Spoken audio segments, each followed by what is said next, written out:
બે દિવસ અગાઉ રાજકોટની અંદર ગેમ ઝોનના અગ્નિકાંડે સમગ્ર દેશને અને માનવ હૃદયને હચમચાવી નાખે તેવી ઘટનાની અંદર નાના ભૂલકાઓ સહિત અનેક નિર્દોષ લોકોને જીવ ગુમાવવાનો વારો આવ્યો છે। ત્યારે સવાલ થાય છે કે આ ઘટનાઓ નિર્દોષ લોકોની મોત શા માટે? કારણ કે ક્યાંક ને ક્યાંક બેજવાબદાર નપટ અને ભ્રષ્ટ અધિકારીઓની સાંઠગાંઠને લીધે નિર્દોષ લોકોને મોતને ઘાટ ઉતરવાનો સિલસિલો ગુજરાતમાં યથાવત છે। સુરતનો તક્ષશિલા કાંડ હોય, મોરબીનો ઝૂલતો કાંડ હોય, બરોડાનો હરણી કાંડ હોય કે રાજકોટની શિવાનંદજા હોસ્પિટલ, અનેક ઘટનાઓની અંદર તંત્રની બેદરકારીને કારણે વિદ્યાર્થીઓને, નાના ભૂલકાઓને, આવા નિર્દોષ લોકોને મોતને ઘાટ ઉતરવું પડી છે। ત્યારે આજે એક વિદ્યાર્થી પ્રતિનિધિ તરીકે રાજકોટની અંદર આવેલી તમામ શૈક્ષણિક સંસ્થાઓ, જેમાં સ્કૂલ હોય, પ્રી સ્કૂલ હોય, કોચિંગ ક્લાસો હોય, તેની અંદર અમે રિયાલિટી ચેક કરતા ખ્યાલ આવ્યો કે મોટાભાગની સ્કૂલોની અંદર બિનકાયદેસર પ્લાસ્ટિકના ડોમ છે અને આ પ્લાસ્ટિકના ડોમની અંદર વિદ્યાર્થીઓને અભ્યાસ કરવા આવી રહ્યો છે। ક્યાંક ને ક્યાંક મોતના માછડા સમાન આ ડોમની અંદર વિદ્યાર્થીઓના જો કોઈ આકસ્મિક કોઈ ઘટના બને તો તાત્કાલિક આમાં આગનું મોટું સ્વરૂપ પકડે છે અને વિદ્યાર્થીઓની સુરક્ષા અને જીવ ઉપર ઘણા બધા સવાલો પેદા થાય છે।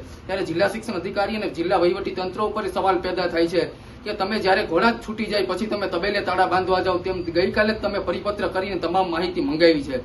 5 વર્ષ અગાઉ ફાયર એનઓસી નામે રાજ્ય સરકારે ડિંડક કર્યા હતા, પણ ખરેખર વાસ્તવની અંદર તમામ સ્કૂલોની અંદર અને શૈક્ષણિક સંસ્થાઓની અંદર, પ્રી સ્કૂલોની અંદર માત્ર ફાયર એનઓસી અને ફાયર સેફટીની સુવિધા એ માત્ર કાગળ ઉપર જ હોય છે, ઇન્સ્ટોલ કરેલું નથી હોતું, કાં તો પાણીના ટાંકાઓ નથી હોતા।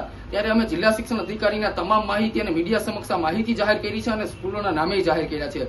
જો 2 દિવસની અંદર આ તમામ બિનકાયદેસર ડોમ નહીં હટાવવામાં આવે તો અમે આ જનતા રેડ કરી અને પ્લાસ્ટિકના ડોમ તોડી નાખશું અને વિદ્યાર્થીની સુરક્ષા એ અમારા માટે પ્રાથમિકતા છે। ત્યારે જિલ્લા શિક્ષણ અધિકારી અને વહીવટી તંત્ર વિદ્યાર્થીઓ અને નાના ભૂલકાઓની સુરક્ષાને લઈ તમામ શૈક્ષણિક સંસ્થાઓની અંદર ફાયર એનઓસી રિન્યુ નથી હોય તો એ કરાવે, પ્લાસ્ટિકના ડોમ અને ગેરકાયદેસર દબાણ આવી તમામ બાબતોની અંદર ગંભીરતા રાખીને તાત્કાલિક દૂર કરે, અન્યથા કોંગ્રેસ જનતા રેડ કરી અને વિદ્યાર્થીઓને સાથે રાખી અને હલ્લાબોલ કરીશું।